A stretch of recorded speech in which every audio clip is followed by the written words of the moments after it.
नमस्कार साथियों, स्वागत है आप सभी का दिशा ई राइज प्लेटफॉर्म पर। साथियों, हम पढ़ रहे थे राजस्थान के इतिहास के स्रोत और उसमें भी अभिलेख। हमने अभिलेखों के बारे में काफी सारी जानकारी जुटा ली थी। हमने कई अभिलेख, बड़ली से हमने शुरुआत की थी कि राजस्थान का पहला शिलालेख कौन सा था, बड़ली। और पूरे भारत का पहला शिलालेख कौन सा था, पिपरहवा।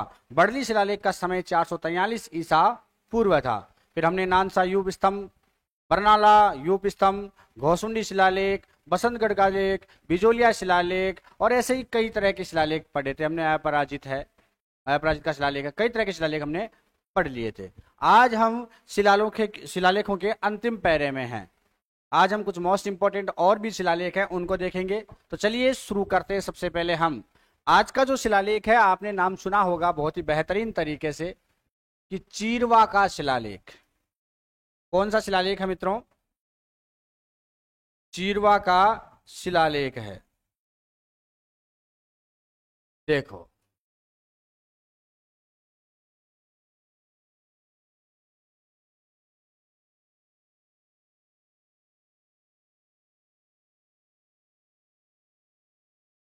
आज जो है अपना चीरवा का शिलालेख। चीरवा के शिलालेख के बारे में आपने सुना होगा, समझा भी होगा कई बार, लेकिन आज हम कुछ बेहतरीन जानकारी आपके लिए लेकर आए हैं। तो देखिएगा कि जो चीरवा का शिलालेख है, भाई आगे बढ़ने से पहले मैं आपको फिर निवेदन करूंगा, क्योंकि आप लोग पढ़ रहे हो और वैसे आप लोग अच्छा सपोर्ट भी कर रहे हो। वीडियो को आप लाइक जरूर करें, शेयर करें अपने सभी मित्रों के साथ में। शेयरिंग ज़्यादा से ज़्यादा करें, जिससे कि हम अपनी क्लासों को और बेहतर आप तक पहुंचा सकें। चैनल को जिस भी भाई ने, जिस भी साथी ने अगर सब्सक्राइब नहीं किया है, तो परम मित्रों आप उसको सब्सक्राइब जरूर कर लें, क्योंकि राजस्थान का इतिहास ही नहीं, यहाँ पर राजस्थान जीके और इंडियन जीके की शुरुआत भी कल से हो रही है यहाँ पर। तो आप थोड़ा सा ध्यान दें कि आपको सटीक समय पर सही जानकारी मिल जाए कि हमने कौन सी क्लासेज शुरू कर दी है और कौन सी क्लासेज अब आपके सामने प्रस्तुत होने वाली है। और जैसे ही आप आए आपके सामने वीडियो आप तुरंत देख सको, तो बेल आइकन का बटन जरूर दबा लें। तो मित्रों शुरू करते हैं हम। चीरवा का लेख। चीरवा का लेख कहां पर है? उदयपुर में। सभी को पता है कि भाई उदयपुर में चीरवा का लेख है। कहां पर है चीरवा का लेख? कहां पर है भाई? उदयपुर में। और यहां पर प्रश्न कैसा बनता है,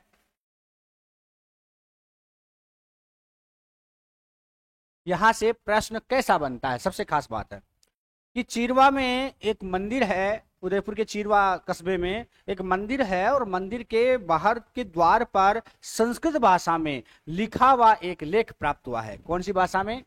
संस्कृत भाषा में लिखा हुआ एक लेख प्राप्त हुआ है भाई।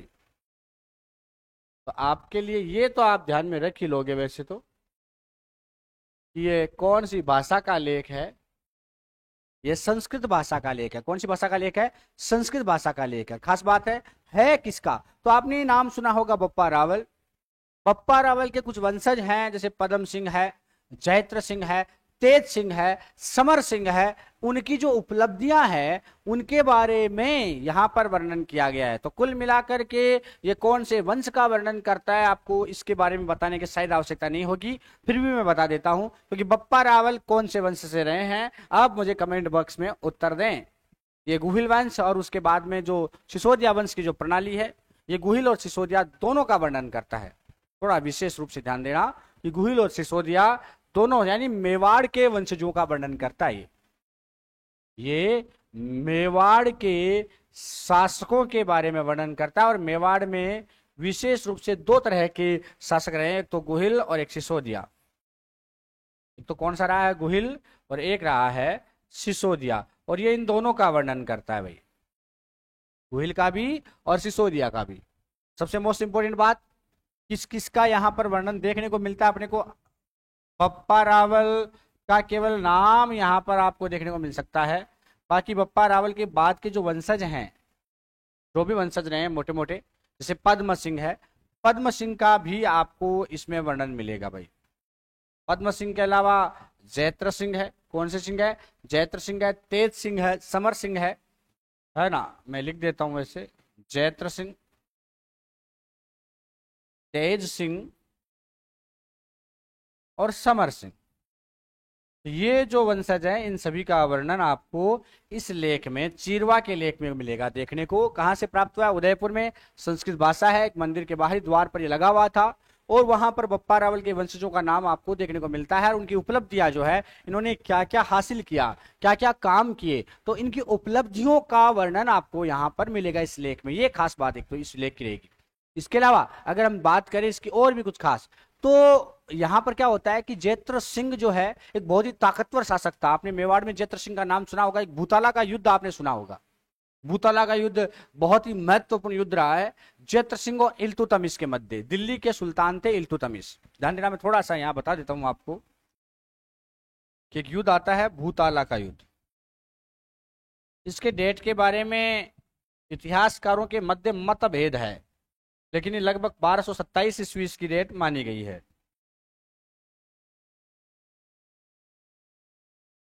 ये थोड़ा इसके ऊपर जाकर के इतिहासकार टिक गए कि लगभग 1227 तो होगी ही, बाकी इसमें थोड़ा मतभेद सभी विद्वानों के मध्य चलता है। तो जो भूताला का युद्ध है वो हुआ था जैत्र सिंह और इल्तुतमिश के मध्य। तो अगर आपसे कभी पूछ ले कि भूताला का युद्ध किस किस के मध्य हुआ, ये कई बार प्रश्न आया है एग्जाम में कि किस किस के मध्य हुआ। जैत्र सिंह और इल्तुतमिश के मध्य भूताला का युद्ध हुआ था। और भूताला के युद्ध में खास बात ध्यान रखना कि जैत्र सिंह का पराक्रम जो है वो देखने को ही मिलता है। जैत्र सिंह जो है, खास बात समझना जैत्र सिंह की आप, कि जैत्र सिंह इस शिलालेख में बताया भी गया है कि भूताला के युद्ध में जैत्र सिंह ने इतना जबरदस्त भाई अपना आक्रोश दिखाया था, या यूं कहें अपना तेज दिखाया था जैत्र सिंह ने। और बताया था साहब कि जैत्र सिंह ने किस तरह से एक शत्रुओं के लिए प्रलय के मारुत के समान बनकर, प्रलय की जो हवा है, जो आंधी है, जो तूफान है, उसके समान बनकर के किस तरह से इल्तुतमिश को भूताला के युद्ध में पराजित किया था। भाई इल्तुतमिश इस युद्ध में पराजित हुआ और उसके बाद में जो जैत्र सिंह को, जो उसके दुश्मन राजा थे, उन्होंने इसे प्रलय मारुत बताया था। क्या बताया था? प्रलय मारुत। तो ये प्रलय मारुत के समान दिखाई देता है। ये इस शिलालेख में हमें जानकारी मिलती है कि जैत्र सिंह को इस शिलालेख में क्या कहा गया है? प्रलय मारुत कहा गया है। क्या कहा गया भाई? प्रलय मारुत कहा गया। मैं एक बार फिर रिपीट कर देता हूं। चीरवा का जो लेख है वो उदयपुर से मिला है, संस्कृत भाषा में है। खास बात है इसमें बप्पा रावल के वंशज हैं, जिसमें पदम सिंह, जैत्र सिंह, समर सिंह और तेज सिंह, इनका वर्णन देखने को मिलता है, इनकी उपलब्धियां देखने को मिलती है। और इसमें सबसे इंपॉर्टेंट बात है भूताला के युद्ध की, जो कि जैत्र सिंह और इल्तुतमिश के मध्य होता है और इल्तुतमिश हार जाता है, जो कि दिल्ली का सुल्तान होता है। जैत्र सिंह के इतने बड़े पराक्रम को देखकर, इतने तेज पराक्रम को देखकर के महान इसकी महत्वाकांक्षा को देखकर और इसकी युद्ध की रणनीति को देखकर, इसके जो शत्रु राजा है उन्होंने इसे प्रलय मारुत का नाम पुकारा कि भाई ये तो प्रलय है, ये तो आंधी है, ये तूफान है जो प्रलय लेकर आएगा, तो इसे प्रलय मारुत के समान बतलाया गया। इसके अलावा अगर हम बात करें इसी लेख में, किस लेख में? अपने चीरवा के लेख में हमें और भी जानकारी मिलती है। क्या है वो जानकारी? कि वागेश्वर का आपने नाम सुना होगा, वागेश्वरी का नाम आपने सुना होगा। ये जो शिलालेख है चीरवा का लेख, ये वागेश्वर और वागेश्वरी, अभी तो चल रहा है बागेश्वर, भाई बागेश्वर बाबा, कुल मिलाकर वो नहीं, ये है वागेश्वर। वागेश्वर और वागेश्वरी यानी वाक का ईश्वर, वाक की ईश्वरी यानी वाक की देवी। तो वागेश्वर और वागेश्वरी की आराधना से ये शिलालेख आपका प्रारंभ होता है। खास बात है कि एक जाति आती है हाटेड़। कौन जाति आती है? हाटेड़ जाति आती है। हाटेड़ जाति के जो तलारक्षक है ना, जो तलारक्ष होते हैं, तलारक्ष किसको बोलते हैं? जो चित्तौड़ में कुछ अधिकारी होते थे जो नियुक्त होते थे, उनको बोलते थे तलारक्ष। तो हाटेड़ में जो तलारक्ष हैं उनके बारे में भी जानकारी प्राप्त होती है इससे। वागेश और वागेश्वरी की आराधना से प्रारंभ होता है। इसकी खास बात मैं आपको चीरवा के शिलालेख की और भी कुछ बातें बता देता हूं। यहां पर लास्ट में आप स्क्रीनशॉट ले लेना कि चीरवा के लेख में और क्या बात है, कि शुरुआत कहां से होती है इसकी। इसकी जो शुरुआत है वो होती है वागेश्वर और वागेश्वरी की आराधना से।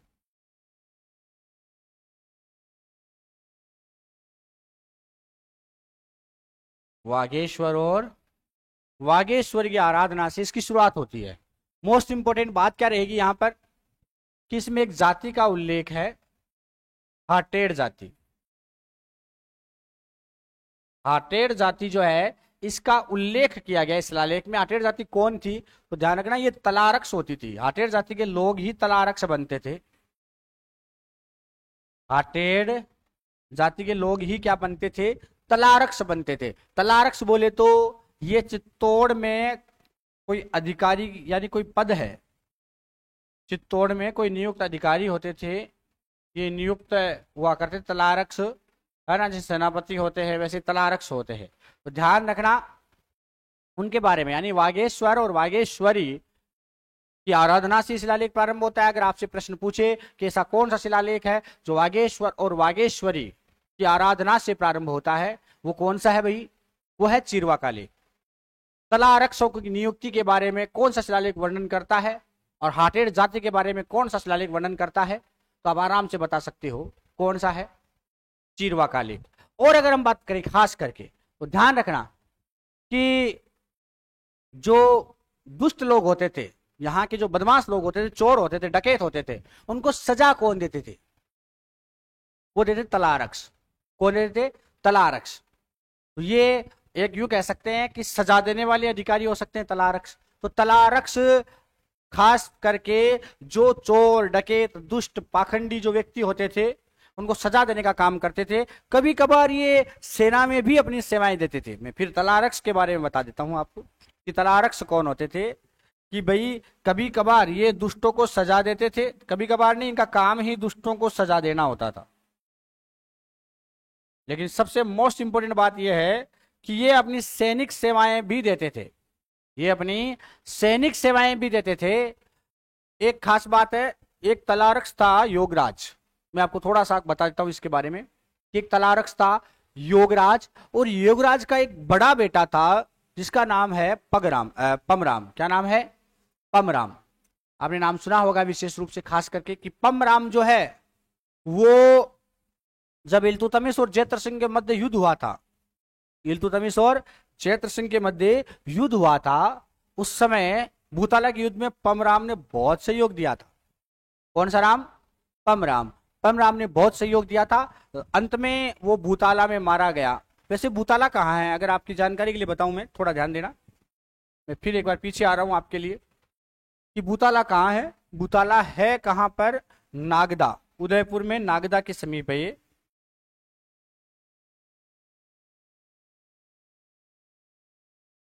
ये उदयपुर में नागदा के समीप है भाई, ये थोड़ा ध्यान रखना है ना। मैं फिर एक बार फिर रिपीट करता हूं, फिर हम शिलालेख में आगे की ओर बढ़ते हैं कि चीरवा का शिलालेख हम पढ़ रहे हैं। सबसे बड़ी बात आती है चीरवा का शिलालेख जो है ये कब का है। प्रश्न इसके बारे में काफी सारे होते हैं कि चीरवा का शिलालेख है कब का। तो ध्यान रखना ये 1200 नहीं लिखा मैंने पहले, अब लिख देता हूं, ये 1273 ईस्वी का है। चीरवा का शिलालेख कब का है, 1273 ईस्वी का है चीरवा का शिलालेख। कौन सी भाषा में है ये संस्कृत भाषा में है। कौन सी भाषा में भाई, संस्कृत भाषा में ये शिलालेख है। और खास बात क्या है इसकी कि इसमें मेवाड़ के जो राजा है गुहिल और सिसोदिया वंश, इनके राजाओं के बारे में, इनकी जो उपलब्धियां उनके बारे में वर्णन किया गया है। विशेषकर बप्पा रावल के जो वंशज पदम सिंह, जैत्र सिंह, तेज सिंह और समर सिंह, इनके बारे में ज्यादा जानकारी मिलती है। और उसमें भी जैत्र सिंह के बारे में सबसे ज्यादा जानकारी मिलती है। क्यों, क्योंकि जैत्र सिंह ने भूताला के युद्ध में इल्तुतमिश को हराया था। ये जानकारी हमें चीरवा का शिलालेख ही देता है। 1227 में युद्ध लड़ा गया जिसमें जैत्र सिंह ने भूताला के युद्ध में पराजित कर दिया था। किसको, इल्तुतमिश को। भूताला का युद्ध नागदा के समीप उदयपुर में हुआ था, यानी भूताला नामक जगह नागदा के पास में ही स्थित है। खास बात है, इसलिए जब इल्तुतमिश को हरा दिया जैत्र सिंह ने, तो इसे प्रलय मारुत की उपाधि इसके शत्रु राजाओं ने दी थी। तो प्रलय मारुत की उपाधि किसे दी गई है, जैत्र सिंह को दी गई है। यह जानकारी भी हमें इसी चीरवा के शिलालेख से मिलती है जो कि उदयपुर में प्राप्त हुआ है। और सबसे मोटी बात है कि इसमें कुछ वर्णन और भी मिलते हैं, जैसे कि भाई इसकी शुरुआत, इस शिलालेख की जो शुरुआत है वो किसके आराधना से होती है, वो वागेश्वर और वागेश्वरी देवी की आराधना से होती है। भाई शिलालेख की जो शुरुआत है वो वागेश्वर और वागेश्वरी देवी की प्रार्थना से होती है, उनकी आराधना से होती है। और एक जाति है हाटेर जाति। हाटेर जाति का वर्णन भी इस चीरवा के शिलालेख में देखने को मिलता है कि हाटेर जाति है, उसके लोग तलारक्स बनते थे। क्या बनते थे? तलारक्स बनते थे। और तलारक्स क्या था? एक चित्तौड़ में एक नियुक्त अधिकारी होता था जो दुष्टों को सजा देने का काम करता था। जो किसको सजा देता था भाई? दुष्टों को सजा देने का काम करता था। सबसे खास बात कि दुष्टों को सजा ये तलारक्स देते थे, लेकिन ये सैनिक सेवा भी देते थे। ये बात ध्यान रखना, ये खास बात है कि ये दुष्टों को सजा तो देते थे, लेकिन ये सैनिक सेवा भी दिया करते थे। खास बात है कि तलारक्स, एक तलारक्स का यह नाम आया है जिसका नाम है योगराज। तलारक्स कौन था? योगराज। उसका एक बेटा था पमराम। ध्यान रखना, मैं यहां लिख देता हूं। एक तलारक्स का नाम मिलता है योगराज। योगराज खुद एक महान सैनिक था और बहुत बड़ा से बड़े युद्ध में इसने अपना पराक्रम दिखाए हैं। लेकिन भूताला के युद्ध में योगराज का एक बेटा था, वो था पमराम। कौन था? पमराम बेटा था योगराज का। और पमराम ने भूताला के युद्ध में हिस्सा लिया था। और यहां पर कई सैनिकों की, कहते हैं कि लगभग 60 से ज्यादा सैनिकों को मारने के बाद ये मरा था पमराम। तो पमराम के मारे जाने की खबर भी यही शिलालेख देता है। खास बात, जो तलारक्स होते थे उनका सबसे इंपॉर्टेंट काम क्या रहता था मैं आपको बताऊं तो मध्यकाल में जो कोतवाल होते थे, है ना, मध्यकाल में जो कोतवाल होते थे, जो कोतवाल काम किया करते थे, वो उस समय तलारक्स काम करते थे। कौन करते थे? तलारक्स, है ना। और तलारक्स का पद परंपरागत था, वंश परंपरागत था कि बाप के बाद बेटे को तलारक्स का पद मिलेगा। तो ये एक वंश परंपरा से चलता आ रहा है। एक बात और बताऊं मैं चीरवा के लेख की, तो चीरवा के जो रचयिता वो कौन है? अगर आपसे प्रश्न पूछे कि भाई चीरवा के रचयिता कौन है, तो रत्न प्रभु सूरी। कौन है? रत्न प्रभु सूरी है। तो ध्यान रखना, तो चीरवा के जो रचयिता है, आज चश्मा नहीं लगाया मैंने तो थोड़ा सा मुझे हल्के हल्के अक्षर ऐसे धुंधले धुंधले से दिख रहे हैं, है ना। आपको वैसे स्पष्ट दिखाई दे रहे होंगे। चश्मा आज भूल गया था मैं घर पे ही। तो बात चल रही थी तलारक्स की, कि जो तलारक्स है, सॉरी, बात चल रही थी कि चीरवा का जो लेख है उसके रचयिता कौन है। चीरवा के लेख के रचयिता अगर आपसे पूछे बताइए,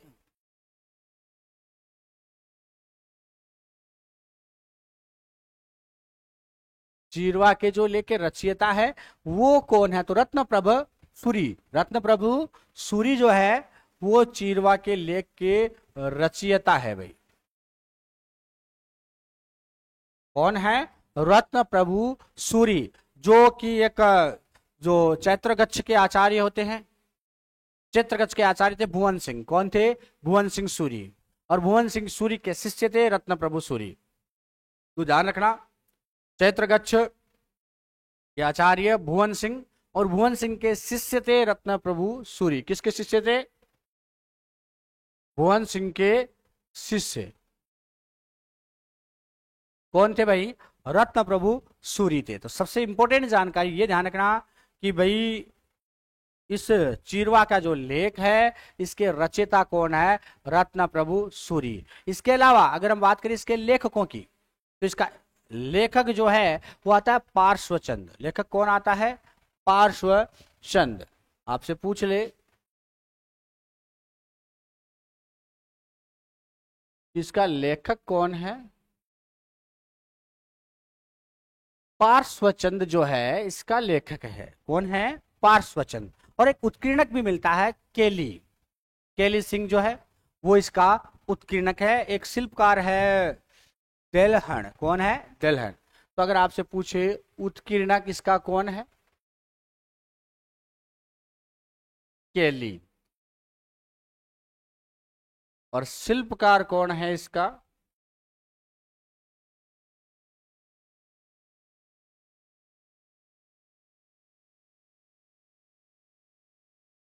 शिल्पकार कौन है? देलहन। ध्यान देना कि अगर आपसे पूछे कि भाई चीरवा का जो लेख है उसका रचयिता तो कौन है, तो रचयिता कौन है? रत्न प्रभु सूरी। कौन है? रत्न प्रभु सूरी है, जो भुवन सिंह सूरी का शिष्य था। इसका लेखक कौन है? पार्श्वचंद्र इसका लेखक है। पार्श्वचंद्र इसका क्या है? लेखक है। उत्कीर्णक कौन है? केली सिंह। उत्कीर्णक कौन है भाई? केली सिंह। और शिल्पकार कौन है? देलहन। कौन है? देलहन इसका शिल्पकार है। खास बात कि चीरवा का जो लेख है बहुत महत्वपूर्ण है अपने लिए। मैं चीरवा के लेख को अलग से बता रहा हूं आपको कि चीरवा का लेख आपका बहुत महत्वपूर्ण है। क्यों? क्योंकि इसमें जो लिपि है वो देवनागरी लिपि है संस्कृत भाषा। भाषा कौन सी है? संस्कृत है, लेकिन लिपि कौन सी है? देवनागरी लिपि है। इसमें लगभग 36 पंक्तियां हैं। ये भाई देवनागरी लिपि में है। इसमें 36 पंक्तियां हैं। कितनी पंक्तियां हैं? कितनी पंक्तियां हैं भाई? 36 पंक्तियां हैं, जिनमें लगभग 51 श्लोक हैं। कितने हैं? 51 श्लोक है भाई। देवनागरी लिपि में चीरवा के लेख में 36 पंक्तियां मिलती है, जिसमें 51 श्लोक हैं। तो भाषा कौन सी है? संस्कृत भाषा में है। कौन सी भाषा में है? संस्कृत भाषा में है। जब यह चीरवा का लेख 1273 ईस्वी में लिखा गया था, उत्कीर्णित करवाया गया था, तब मेवाड़ के जो राजा थे वो थे राणा समर सिंह। कौन थे? राणा समर सिंह मेवाड़ के राजा थे। यानी समर सिंह के समय ये आपका चीरवा का लेख लिखवाया गया। किसके समय? समर सिंह के समय जो है ये चीरवा का लेख रचा गया था, लिखा गया था।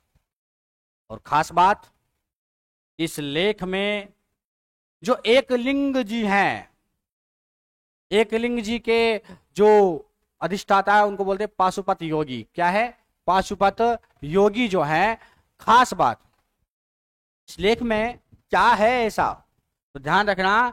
एकलिंग जी के जो अधिष्ठाता पाशुपत जो योगी हैं, जो आराधना करने वाले हैं, पाशुपत योगी, वो इस मंदिर की व्यवस्था का भार संभालते हैं। खास बात ध्यान रखना कि इस मंदिर की व्यवस्था पाशुपत योगी संभालते हैं।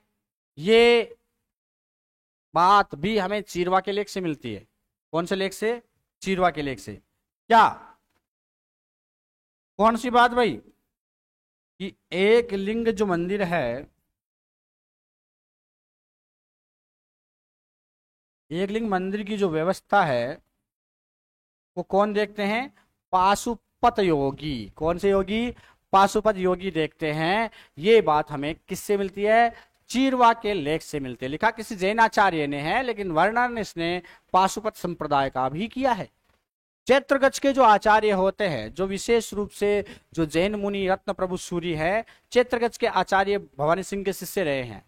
तो इसलिए वो चैत्रगच्छ संप्रदाय का, चैत्रगच्छ के आचार्यों का वर्णन भी इस लेख में करते हैं। तो कई बार पूछ लेते हैं ऐसा कौन सा लेख है जो पाशुपत संप्रदाय के साथ साथ चैत्रगच्छ जैन मुनियों का वर्णन भी करता है?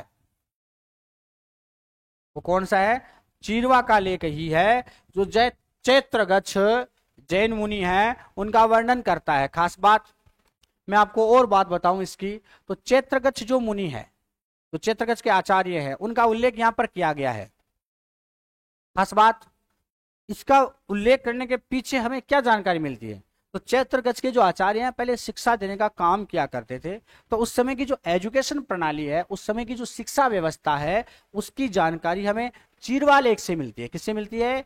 चीरवा लेख से ही उस समय की जानकारी हमें मिलती है साहब। ये खास बात ध्यान रखना। और सबसे खास बात मैं आपको बताऊं कि चीरवा गांव में तो सबसे इंपॉर्टेंट है, एजुकेशन व्यवस्था की जानकारी देता है, लेकिन उससे भी ज्यादा इंपॉर्टेंट हमारे लिए क्या होगा कि चीरवा गांव में कोई सती हो गई थी। कोई महिला क्या हो गई थी? सती हो गई थी। इसलिए सती प्रथा के बारे में जानकारी देने वाला शिलालेख भी कौन सा है? कौन सा है? चीरवा का लेख ही है जो सती प्रथा के बारे में हमें जानकारी देता है कि साहब हाटेर जाति का कोई बालक था, हाटेर जाति का कोई आदमी था, बालक क्या था? और उसका नाम था बालक। नाम क्या था? बालक। या हटेर जाति का कोई व्यक्ति था जिसका नाम बालक था। हटेर जाति का कोई व्यक्ति था जिसका नाम क्या था? बालक था। युद्ध में उसकी मृत्यु हो गई, फिर उसकी पत्नी क्या हुई थी? सती हुई थी। ये चीरवा का लेख ही हमें जानकारी देता है कि साहब चीरवा लेख में सती प्रथा की जानकारी भी मिलती है कि बालक नाम के व्यक्ति ने, बालक नामक व्यक्ति की पत्नी क्या हो गई थी? सती हो गई थी। और यह हाटेर जाति का था। ये कौन सी जाति का था? हाटेर जाति का था। इसलिए हाटेर जाति की बहादुरी के साथ साथ ये उनकी सती प्रथा के बारे में भी जानकारी देता है। कौन सा लेख? कौन सा लेख? चीरवा का लेख। रिपीट करता हूं एक बार, चीरवा का लेख आपके खोपड़े में बैठ जाना चाहिए। थोड़ा विशेष रूप से ध्यान देना भाई। हम बात कर रहे हैं चीरवा के शिलालेख की, जो 1273 ईस्वी का है। चीरवा का शिलालेख कब का है? 1273 ईस्वी का है। देवनागरी लिपि, देवनागरी लिपि और संस्कृत भाषा में है। कौन सी भाषा में है? संस्कृत भाषा में है। उदयपुर से प्राप्त हुआ, चीरवा गांव से, उदयपुर से प्राप्त हुआ। इसमें गुहिल और सिसोदिया वंश का वर्णन है। विशेष रूप से बप्पा रावल के जो वंशज रहे, पद्म सिंह, चैत्र सिंह, तेज सिंह और समर सिंह, उनका वर्णन देखने को मिलता है। चैत्र सिंह और इल्तुतमिश के मध्य जो भूताला का युद्ध हुआ था 1227 ईस्वी में, जिसमें इल्तुतमिश की हार हो गई। हार कौन गया था? इल्तुतमिश हार गया था। तो उसकी जानकारी हमें चीरवा का लेख ही देता है कि 1227 में भूताला का युद्ध लड़ा गया, जिसमें हटेर जाति के सैनिक भी थे। कौन जाति के? हटेर जाति के सैनिक भी थे। इसमें जीता कौन था? जैत्र सिंह। ये युद्ध कहां लड़ा गया? नागदा के पास उदयपुर में लड़ा गया भूताला का युद्ध, भूताला नामक स्थान पर। और उसके बाद से जैत्र सिंह को एक उपाधि मिली थी, प्रलय मारुत। जैत्र सिंह को कौन सी उपाधि मिली थी? प्रलय मारुत की उपाधि से नवाजा गया। जैत्र सिंह को कौन सी उपाधि से नवाजा गया भाई? प्रलय मारुत की उपाधि से नवाजा गया था। यही शिलालेख हमें जानकारी देता है। इसके अलावा यह जानकारी देता है कि भाई इस शिलालेख का जो आरंभ है वो वागेश्वर और वागेश्वरी देवी की आराधना से होता है। इसके अलावा हाटेर जाति के लोग तलारक्ष नियुक्त होते थे, जो कि चित्तौड़ का एक अधिकारी होता था जो दंड देने का काम करता था। जैसे कोतवाल होते हैं वैसे ही तलारक्ष होते हैं। तो ये तलारक्षों के बारे में जानकारी देता है कि एक तलारक्ष था योगराज, उसका बेटा था पमराम। पमराम जो है वो भूताला के युद्ध में लड़ने गया था साहब, और वहीं मारा गया था। ये सती प्रथा के बारे में भी जानकारी देता है। ध्यान रखना, सती प्रथा के बारे में भी जानकारी देता है। हम चर्चा करेंगे। उससे पहले इसके रचयिता कौन है? रत्न प्रभु सूरी इसके रचयिता है, जो भुवन सिंह के शिष्य थे। चैत्रगच्छ आचार्य थे भुवन सिंह, इसलिए ये चैत्रगच्छ जैन मुनियों का वर्णन भी करता है। इसके लेखक है पार्श्वचंद, उत्कीर्णक है केली, और शिल्पकार है देलहन। शिल्पकार कौन है? देलहन है। इसमें देवनागरी लिपि में लगभग 36 पंक्तियां हैं, जो कि 51 श्लोकों से भरी पड़ी है। समर सिंह के समय ये लिखा गया था। किस राजा के समय चीरवा का लेख लिखा गया था? समर सिंह के समय, जिसमें वर्णन किया गया कि एकलिंग जी मंदिर की जो व्यवस्था है वो पाशुपत नाथ योगी करते हैं। और खास बात है जैन मुनियों का वर्णन है और उनकी शिक्षा की व्यवस्था की बात है। तो ये शिक्षा प्रणाली को भी उजागर करता है। कौन सा लेख? कौन सा लेख है? चीरवा का लेख। सती प्रथा की जानकारी देता है कि भाई हाटेर जाति का एक बालक नाम का व्यक्ति था जिसकी पत्नी शहीद हो गई, सती हो गई थी। तो उसकी जानकारी भी हमें इसी से मिलती है। आप फटाफट से अब स्क्रीनशॉट ले लें। मैं आपको स्क्रीनशॉट का समय देता हूं, फटाफट स्क्रीनशॉट लें आप, फिर हम आगे बढ़ते हैं। ले लिया? नेक्स्ट ले लें फटाफट से इसका भी। नेक्स्ट ले लें स्क्रीनशॉट। ले लिया? नेक्स्ट ले लें स्क्रीनशॉट। ले लिया? अब हम आगे बढ़ते हैं। सब ये था चीरवा का लेख 1273 ईस्वी, जो कि उदयपुर में मिला। चीरवा के लेख के बाद में हम अचलेश्वर का लेख देख लेते हैं भाई, वो भी थोड़ा सा इंपॉर्टेंट है अपने लिए। तो अचलेश्वर का लेख जो कि 1285 ईस्वी का है, अपने सिरोही से मिला है। माउंट आबू जानते हो आप, है ना? वहां से ये प्राप्त हुआ है। एक मंदिर है, एक मठ है, उसकी चौपाल की दीवार पर लगा हुआ था अचलेश्वर का लेख। तो हम अचलेश्वर के लेख की चर्चा करें।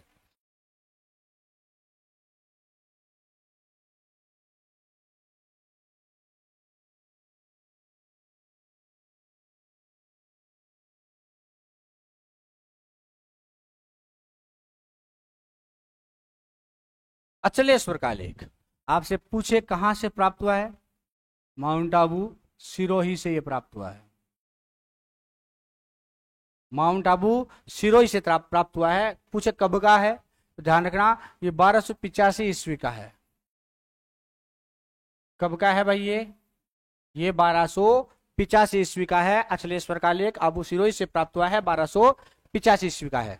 अचलेश्वर मंदिर के पास एक मठ है और वहां की चौपाल की जो दीवार है उस पर ये लगा हुआ था। खास बात है कि ये भी संस्कृत भाषा में है, ये भी किसकी है, संस्कृत भाषा में है। और इसमें भी वही बप्पा रावल, तो गोहिल वंश के शासक हैं बप्पा रावल, उनसे लेकर समर सिंह तक के इतिहास का वर्णन हमें मिलता है, उनकी वंशावली यहाँ पर मिलती है। तो ध्यान रखना कि भाई अचलेश्वर का लेख आबू सिरोही से मिला है, अचलेश्वर मंदिर से, 1285 ईस्वी का है। और यहां पर भी बप्पा रावल से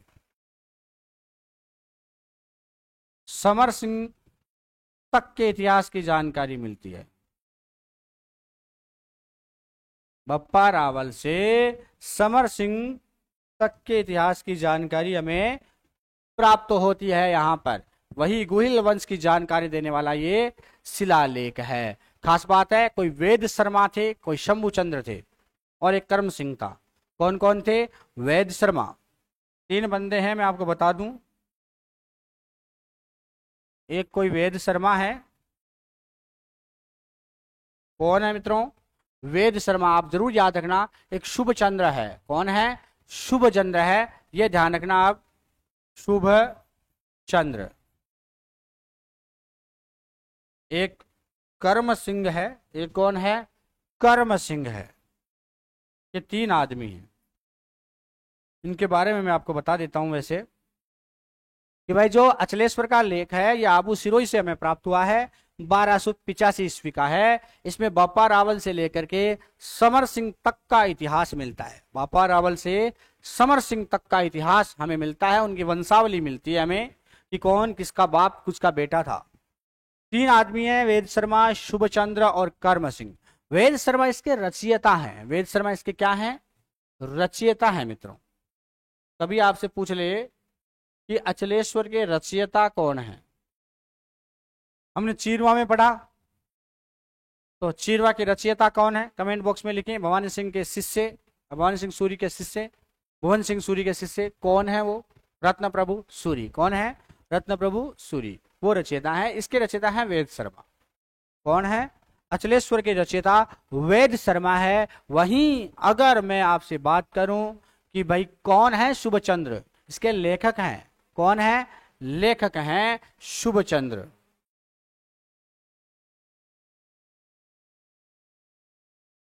लेखक कौन है? शुभचंद्र है। वहीं कर्म सिंह के बारे में आपसे पूछें तो शिल्पकार कह सकते हो, उत्कीर्णक कह सकते हो आप इनको।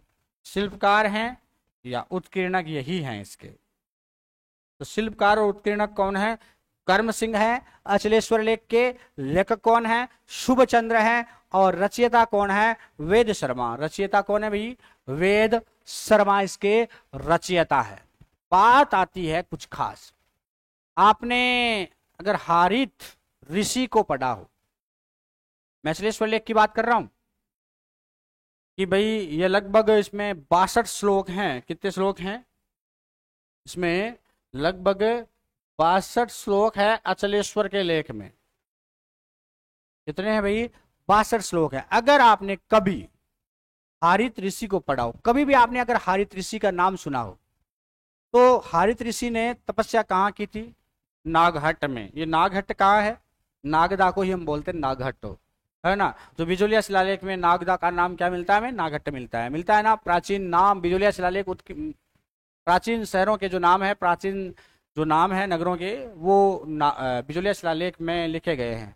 वहां नागदा का नाम नागहट्ट मिलता है। तो कहते हैं कि हारित ऋषि हैं जो कि नागहट्ट में तपस्या कर रहे थे। उनके आशीर्वाद से ही बप्पा रावल को राज्य प्राप्त हुआ था। बप्पा रावल को क्या प्राप्त हुआ था भाई? राज्य प्राप्त हुआ था। तो ये जो लेख है अचलेश्वर, जो लेख है मेदपाठ, समझना थोड़ा सा। मेवाड़ का प्राचीन नाम क्या था? मेदपाठ। भाई आपसे पूछिए मेवाड़ का प्राचीन नाम क्या है? मेदपाठ। ये जो कहानी है कि बप्पा रावल को हारित ऋषि के आशीर्वाद से मेदपाठ प्राप्त हुआ था, मेवाड़ प्राप्त हुआ था, उनका राज्य प्राप्त हुआ था। तो ये बात कौन बताता है हमें? ये अचलेश्वर बताता है। कौन बताता है? अचलेश्वर का शिलालेख बताता है कि बापा ने दुष्टों को मारा था, तो दुष्टों की जो चर्बी निकाल ली थी, और चर्बी से यहाँ की भूमि जो है वो गीली हो गई थी, पट गई थी। यहाँ की जो भूमि है चर्बी से ढक गई थी। मेद से, चर्बी यानी मेद, पाट यानी ढकना। तो यहाँ की चर्बी, बप्पा रावल ने दुष्टों की चर्बी से इस भूमि को ढक दिया था, इसलिए इसका नाम मेदपाट पड़ा। और ये बात भी कौन बताता है?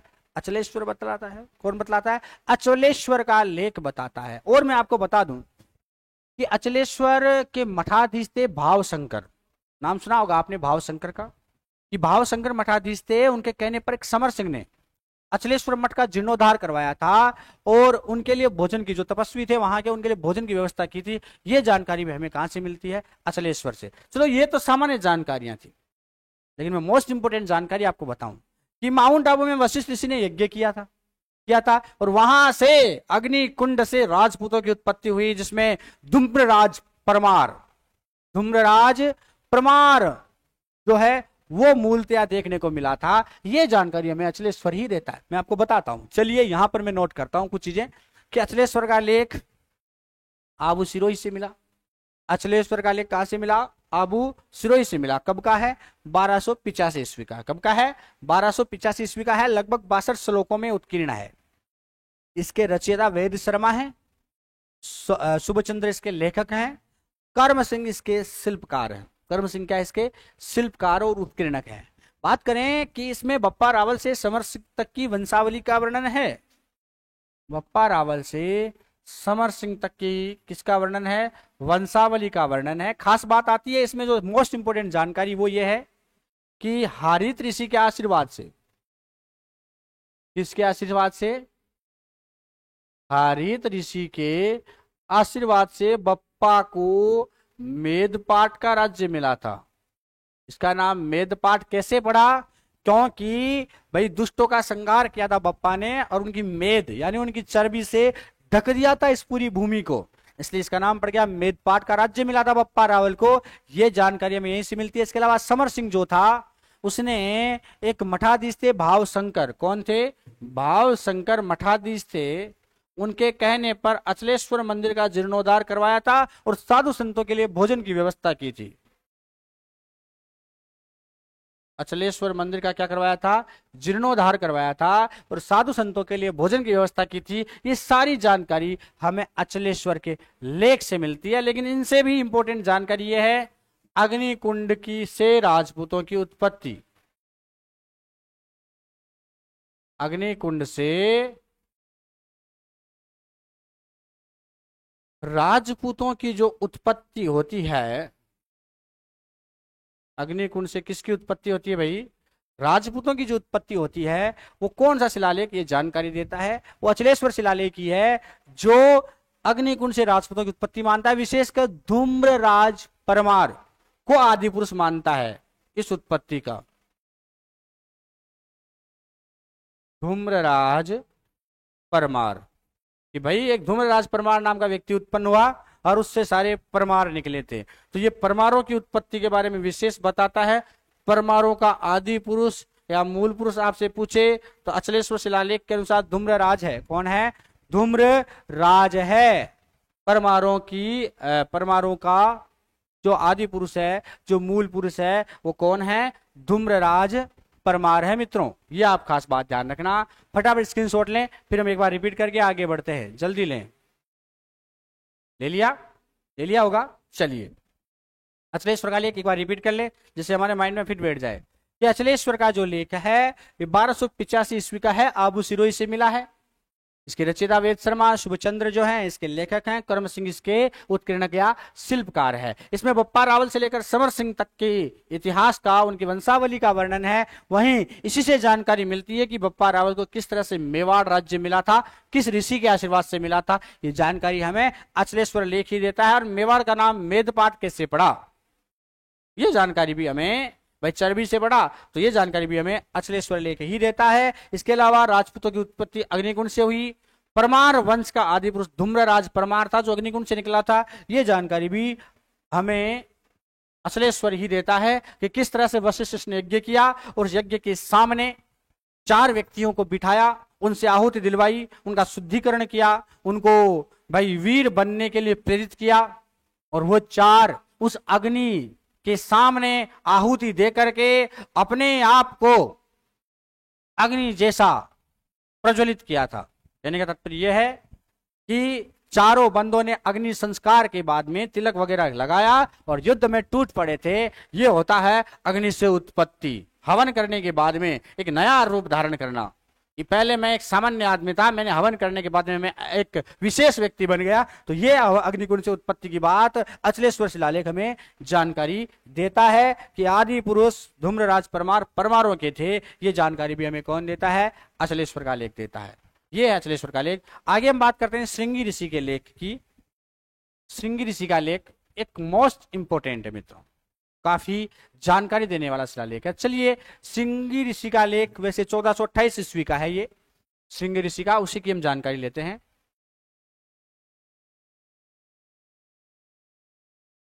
एक जानकारी और, कल की क्लास में हम कुछ रिपीटेशन करेंगे पुराना, और उसमें मैं आपसे प्रश्न भी पूछूंगा।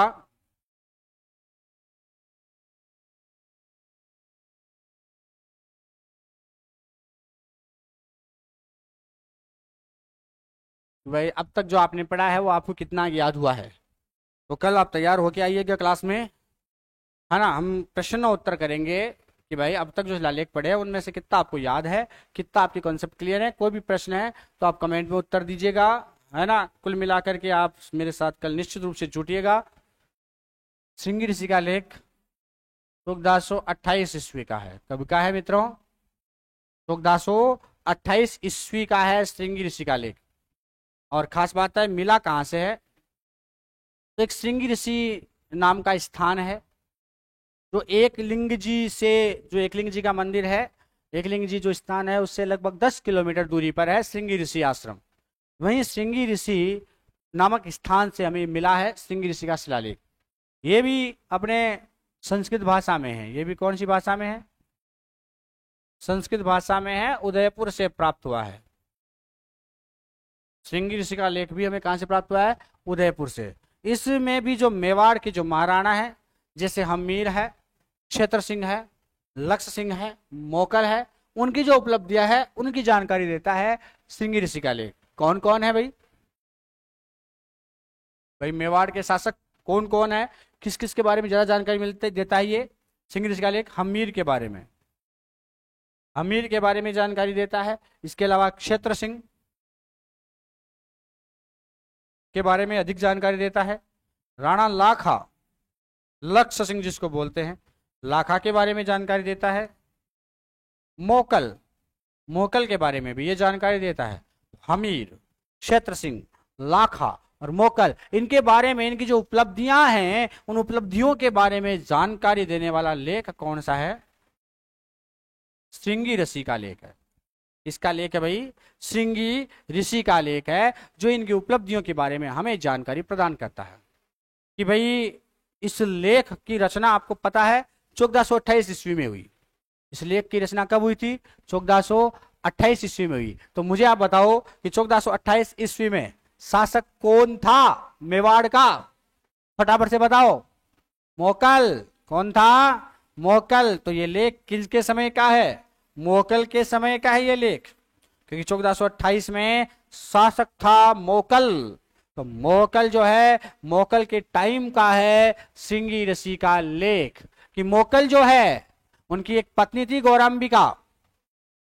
भाई मोकल की पत्नी कौन थी? गौरांबिका। नाम आपने सुना होगा गौरांबिका। उनकी मुक्ति के लिए, भाई मोकल की पत्नी थी गौरांबिका, और गौरांबिका की मुक्ति के लिए खास बात ध्यान रखना, श्रृंगी ऋषि नामक स्थान पर कुंड बनवाने के साथ साथ 25 बार तुलादान किया था। मोकल ने अपनी पत्नी जो गौरांबिका है,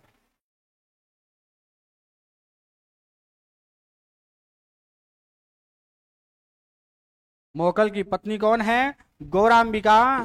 गौरांबिका की मृत्यु हो गई थी, तो इनकी मुक्ति के लिए विशेष रूप से ध्यान देना,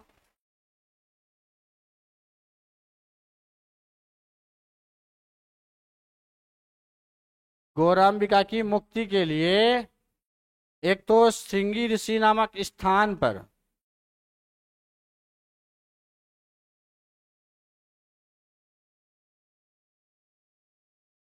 ध्यान देना थोड़ा सा।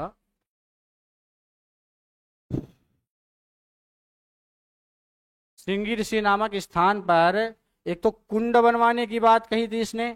कुंड के साथ साथ 25 बार तुलादान किया था। 25 बार क्या किया था भाई?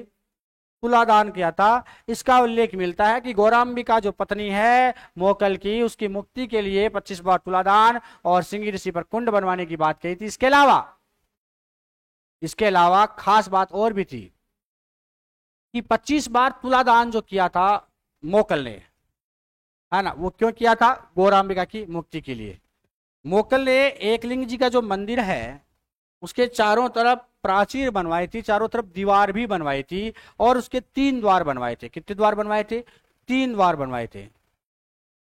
ये जानकारी भी भाई एकलिंग जी के मंदिर की प्राचीर,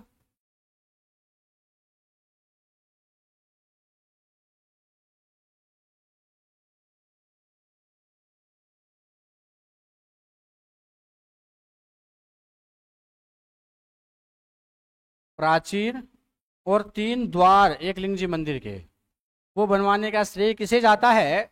मोकल को जाता है। इसके अलावा ये शिलालेख हमें जानकारी देता है कि लाखा ने, भाई लाखा गया था। लाखा कहाँ गया था? लाखा गया था गया बिहार में और वहां शिव मंदिर बनवा कर आया था। तो लाखा ने गया में, कहां पर? गया में शिवजी का मंदिर बनवाया था। ये जानकारी भी हमें श्रृंगी ऋषि का लेख ही देता है। मित्रों ध्यान रखना विशेष रूप से, श्रृंगी ऋषि का लेख हमें क्या क्या जानकारी देता है कि भाई श्रृंगी ऋषि का लेख है तो 1428 ईस्वी का, यानी मोकल के टाइम का है। किसके टाइम का है? मोकल के टाइम का है। उदयपुर से प्राप्त हुआ है, लगभग एकलिंग जी से 10 किलोमीटर दूर श्रृंगी ऋषि नामक स्थान से। वही श्रृंगी ऋषि स्थान जहां मोकल ने 25 बार तुलादान किया था। कितनी बार? 25 बार तुलादान किया था अपनी पत्नी गौरांबिका की मुक्ति के लिए, और वहां एक कुंड बनवाया था।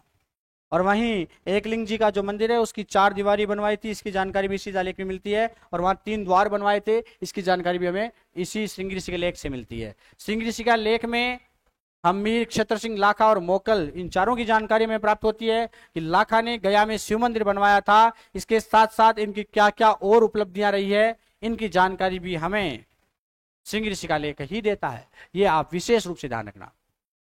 जो इस श्रृंगी ऋषि के लेख की और खास बात अगर हम चर्चा करें, मोस्ट इंपोर्टेंट जानकारी की बात करें, तो जो मेवाड़ की आदिम जाति है भील, नाम सुना होगा आपने कि मेवाड़ की आदिम जाति कौन सी है? भील। भील ज्यादा रहते हैं वहां पर।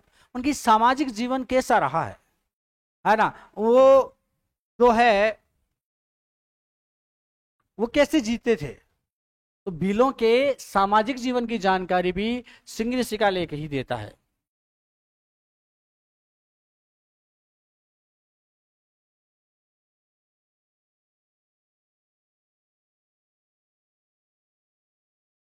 भीलों के सामाजिक जीवन की जानकारी हमें कौन देता है? श्रृंगी ऋषि का लेख ही भीलों के सामाजिक जीवन की जानकारी प्रदान करता है हमें। और मोस्ट इंपोर्टेंट बात करें तो मेवाड़ के आसपास 3 राज्य जो हैं, जैसे मेवाड़, गुजरात और मालवा, इनके राजनीतिक संबंध कैसे थे, उनकी जानकारी भी हमें श्रृंगी ऋषि का लेख ही देता है। कौन कौन से? मेवाड़,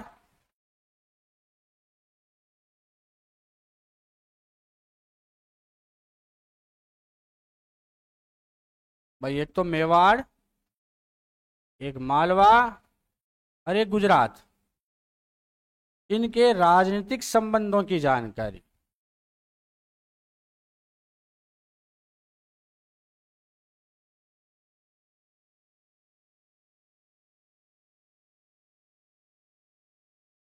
इनके राजनीतिक संबंधों की जानकारी भी हमें कौन सा लेख देता है? श्रृंगी ऋषि का लेख ही देता है। तो ध्यान रखना, श्रृंगी ऋषि के लेख में क्या क्या खास बातें हैं मैं एक बार रिपीट कर देता हूं, जिससे याद हो जाए। एक बार स्क्रीनशॉट ले लो आप फटाफट से, फटाफट स्क्रीनशॉट लो, फिर हम आगे बढ़ जाते हैं।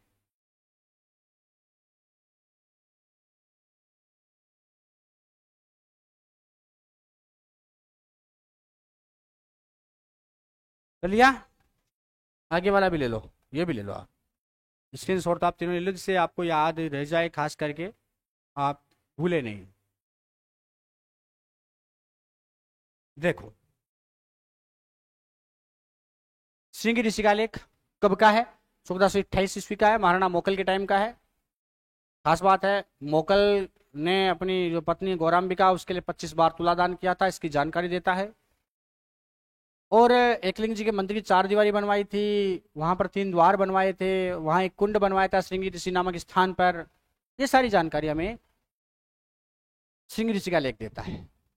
लाखा ने गया बिहार में शिव जी का मंदिर बनवाया था, ये जानकारी भी हमें श्रृंगी ऋषि का लेख देता है। इसके अलावा ये 4 विशेष राजाओं का, हमीर, क्षेत्र सिंह, लाखा और मोकल, इन चारों के बारे में हमें जानकारी देता है। संस्कृत भाषा का लेख है ना। लगभग 62 श्लोक इसमें भी हमें देखने को मिलते हैं, उसमें भी मिलते हैं, इसमें भी मिलते हैं। बात आती है इस लेख की मोटी बात, तो ये भीलों के सामाजिक जीवन के, अगर आपसे पूछे कौन सा शिलालेख आदिम जाति भीलों की सामाजिक जीवन की जानकारी देता है, तो वो है श्रृंगी ऋषि का लेख। कौन सा है? श्रृंगी ऋषि का लेख ही है, श्रृंगी ऋषि का लेख है। इसके अलावा मेवाड़, मालवाड़, गुजरात के राजनीतिक संबंधों को बताने वाला शिलालेख कौन सा है? श्रृंगी ऋषि का लेख है, जो मेवाड़, मालवा और गुजरात के राजनीतिक संबंधों का वर्णन करता है। दोस्तों, अब एक शिलालेख की और चर्चा कर ले हम, समिधेश्वर। नाम सुना होगा आपने समिधेश्वर का। जो समिधेश्वर या जो समाधीश्वर का जो लेख है, ये भी 1428 ईस्वी का है, सेम टू सेम श्रृंगी ऋषि के जैसे। तो थोड़ा वहां भी हम देख लेते हैं।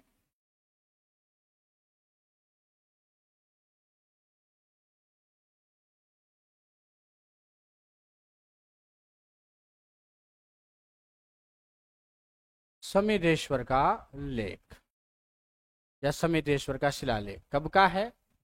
1428 ईस्वी का है। समिधेश्वर का लेख कब का है? 1428 ईस्वी का है। और ये कहां से प्राप्त हुआ है? समिधेश्वर मंदिर है चित्तौड़ में। इसी मंदिर का दूसरा नाम क्या है? आप कमेंट बॉक्स में लिखें फटाफट से, जल्दी लिखें आप कि भाई समिधेश्वर मंदिर को और किस नाम से हम जानते हैं, क्योंकि 1428 में राजा कौन था?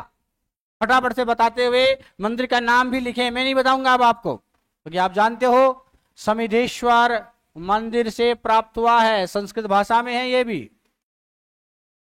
चित्तौड़ में है समिधेश्वर मंदिर, मोकल का मंदिर।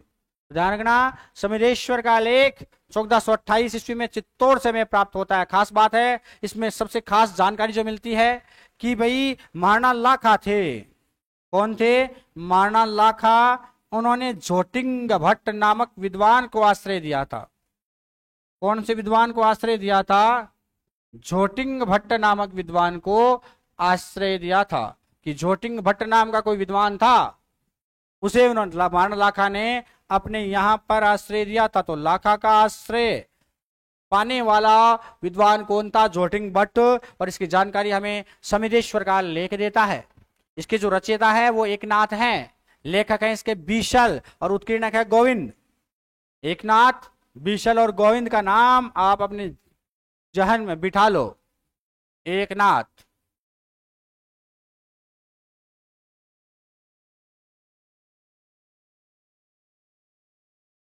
बीशल और गोविंद। एकनाथ तो कौन है? रचयिता। एकनाथ तो कौन है? रचयिता है। बीशल कौन है? लेखक हैं। और गोविंद कौन है? उत्कीर्णक हैं। रचयिता एकनाथ है, समिधेश्वर शिलालेख के लेखक इसके बीशल हैं, और उत्कीर्णकर्ता गोविंद है। समिधेश्वर का जो लेख है, यह वही लेख है जिसमें जो राणा हम्मीर है उनकी तुलना अच्युत से कर दी, यानी भगवान श्री कृष्ण से कर दी।